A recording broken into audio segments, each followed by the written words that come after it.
Air Arms is an air rifle company that's been the focus of an awful lot of discussion and debate over the last couple of years. And Indian manufacturer Pressehole has been at the centre of most of that. And what triggered it really was an announcement a couple of years ago at the British Shooting Show that Air Arms would be taking on the distribution of its own air rifles, and that as an air rifle distributor as well as a manufacturer, it would also be distributing Pressehole air rifles.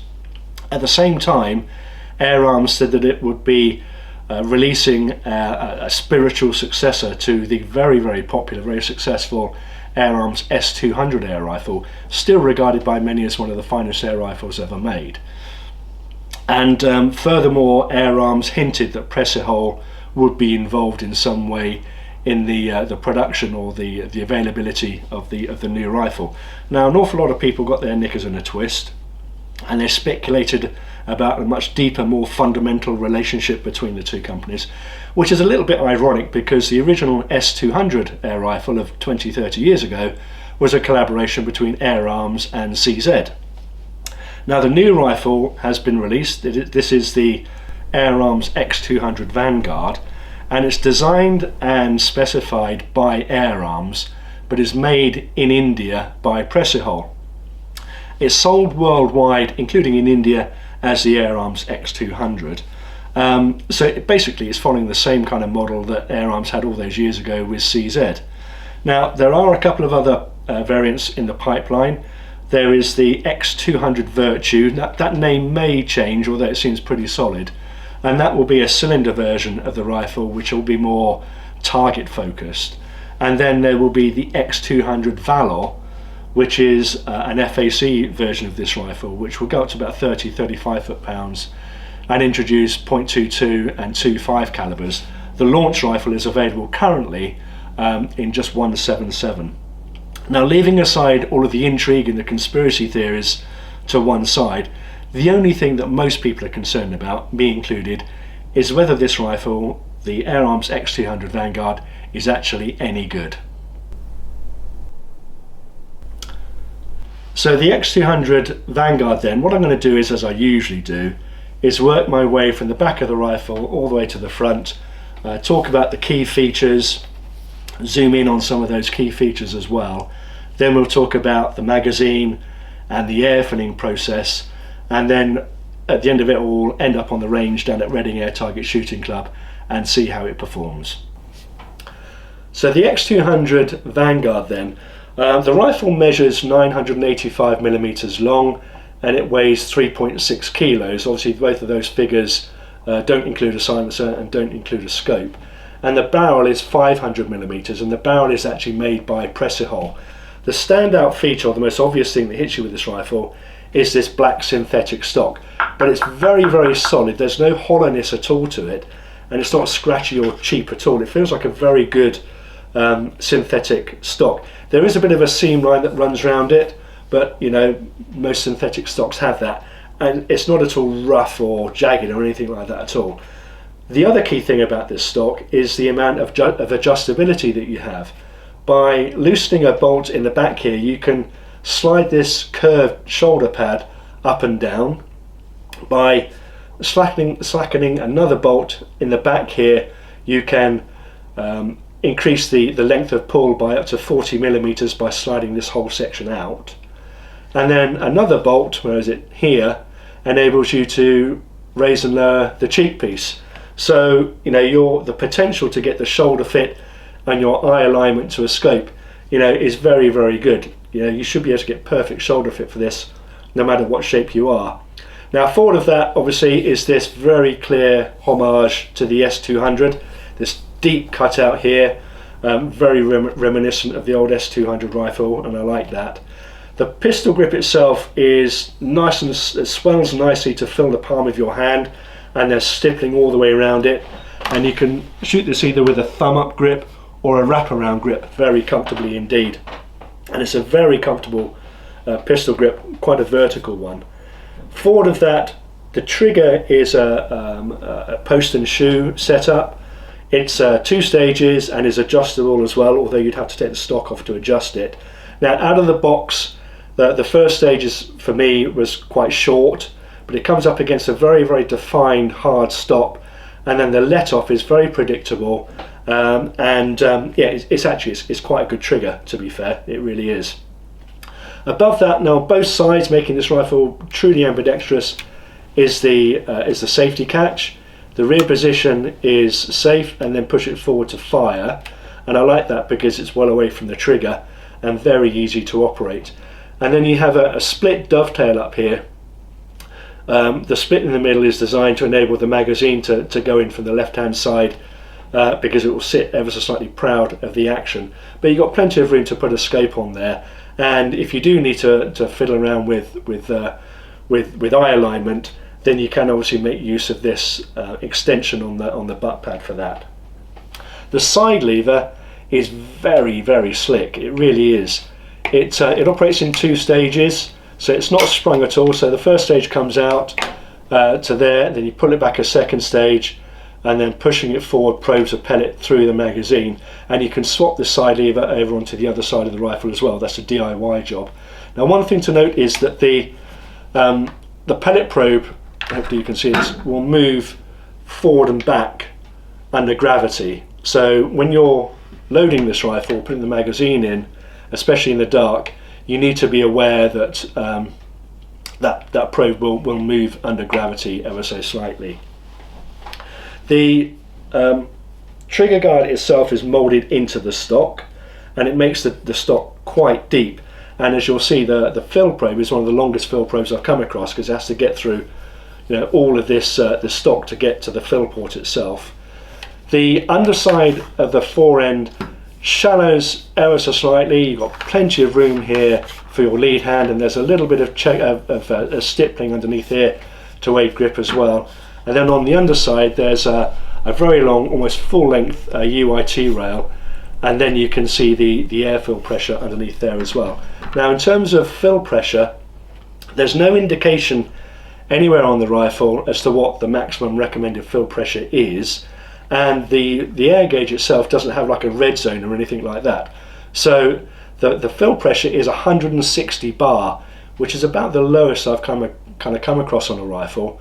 So very important that you don't forget that and stick 200 bar in it, which is more sort of industry standard, because there's nothing on the gauge to tell you not to do that, and nothing on the rifle to tell you not to do that either. So 160 bar, keep an eye on the gauge on your bottle. And then for your 160 bar, because the rifle is not regulated, you can expect around about 120 shots in 177 from this 350cc air bottle. Now, Air Arms is also selling an air cylinder conversion for this rifle. Now, the air cylinder is 227 cc's and also takes a 160 bar fill. The barrel is not shrouded at all. As I said before, it's a pressure hole barrel, 500 millimeters long, and then at the end, if you undo this muzzle protector, you'll see that there is a 1/2 inch UNF thread to take a silencer. Now, the first 200 rifles of these sold came with a free silencer. I believe those 200 rifles have now been sold, so basically what you buy is what you see here. Now, what I would say is that this rifle is quite loud without a silencer, so you'll probably want to pop one on, especially if you plan on shooting this in the garden or taking it out hunting. So those are the key features on the rifle. What we'll do now is we will look at the magazine and the air filling process. You get 2 magazines with the X200 Vanguard, and they take 12 shots each. You also get a single shot tray as well, and the filling process is very straightforward. I say 12 shots in 177. Now, hopefully on the top here you can see that there's a little wheel that rotates the inner chambers, and there's no need to pre-rotate this at all. You simply move the wheel around to expose the first chamber, drop a pellet in, rotate it round to the next chamber, drop another pellet in. Now, hopefully you can see on here, you'll need to, the slot here for the pellets to go in is bigger than the holes of the actual chamber, and what you want to do is you want to rotate this round so that the slot kind of slightly is off center from the hole underneath, and that will stop the pellets falling all the way through the magazine. So once you've got that going, so just off center that a little bit so that you can rotate the chambers freely. Keep going, drop all the pellets in until all 12 chambers are full. Put another couple in there.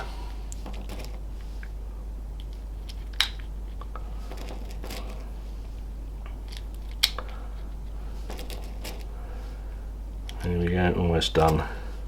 11. And that's all 12. Now I've noticed with some pellets, some of them sort of sit high on the chambers, others fall down into the chambers quite comfortably. So just give it a tap or bang until all of those pellets fall down and they're properly seated down in the chambers, and then you're ready to insert the magazine into the breech. Now the magazine inserts into the breech from the left hand side. Now hopefully you can see there's like a little U-shaped cutout there, like most magazines have that, to be honest, and that has to fit around the barrel, the back of the barrel in the breech. So pull the side lever back as far as it will go, and obviously leave the side lever open, and then with this flat underside of the magazine on the bottom, just push the magazine in from the left as far as it will go, and then return the side lever. Now the magazine has a hard stop, so when it's empty, or when you fire the last shot, then you won't be able to move the side lever forward. And I've taken all the pellets out obviously for safety reasons, but you would just push that side lever forward, that would push a pellet through the magazine and into the breech, and then you're good to go. So filling the X200 Vanguard with air is quite a straightforward process. As I said before, the fill gauge is enormous. It's probably the biggest fill gauge I've ever seen, but you need that length because you need to get through pretty much the entire depth of the stock. And the fill port itself is here, it's down here behind the air pressure gauge. It's not this hole here, that's I believe the stock bolt. So it's down here. Now there's no bung or any kind of cover or something, so I'm assuming that there's going to be some kind of filter built into the port itself.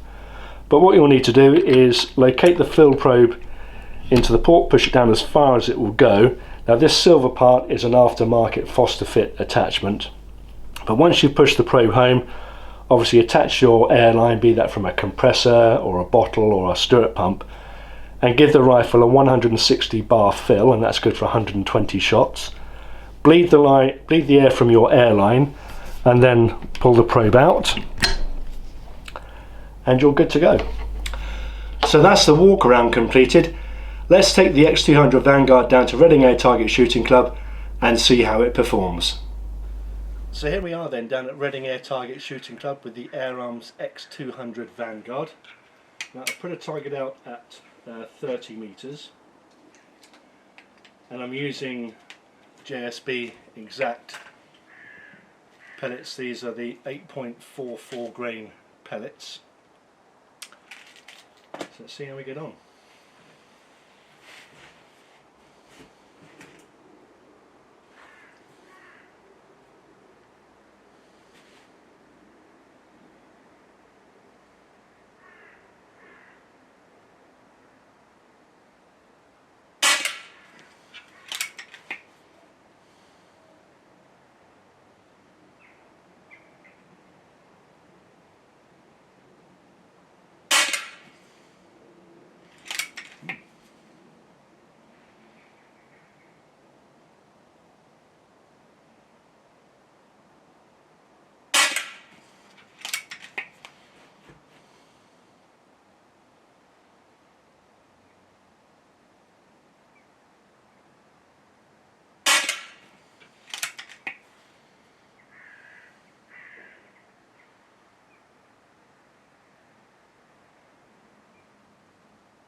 I tell you, the side lever is nice and slick, it really is, and the trigger's pretty good too.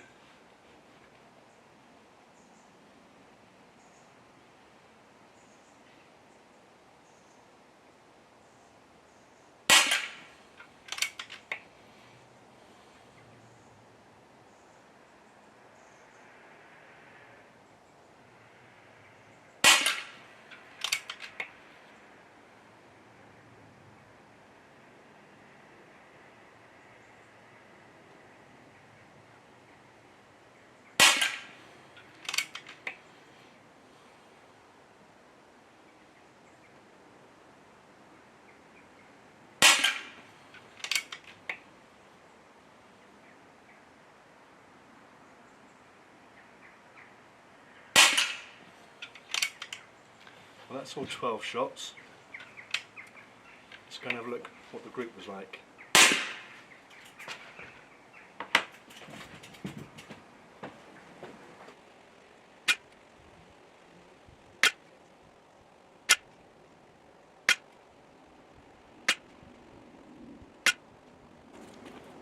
So that's all 12 shots at 30 metres. Now that's a standard issue British acorn, and that is about the size of an acorn in actual fact. Ignore this mark down here, that's, I don't know what that was there on the target before I started shooting. So that's all 12 shots I should say, covered by an acorn at 30 metres using the JSB exacts. Well, there you have it. That is the Air Arms X200 Vanguard. Now I have to admit to being very pleasantly surprised with this rifle actually. Yeah, bearing in mind this is an affordable rifle, budget rifle at 699 quid. It performed really well. It's very well made, very solid, lots of adjustability in the stock at the butt and on the cheek piece as well. The side lever is very slick, operates really nicely too, and the trigger's pretty good as well. Now over the chronograph, I put this on the chronograph and it measured a very consistent 11.5 foot-pounds and had a shot string variance over 12 shots, a full magazine, of just 4 feet per second, which, bearing in mind this is an unregulated rifle, that really is very good indeed. And also, as you've just seen, it's quite accurate too. Anyway, hope you found that useful. If you did, please don't forget to give us a like and a thumbs up. And if you subscribe to the channel, you'll also get a heads up on future episodes as well. And don't forget to check out the website too, airgunextra.com. Thanks for watching.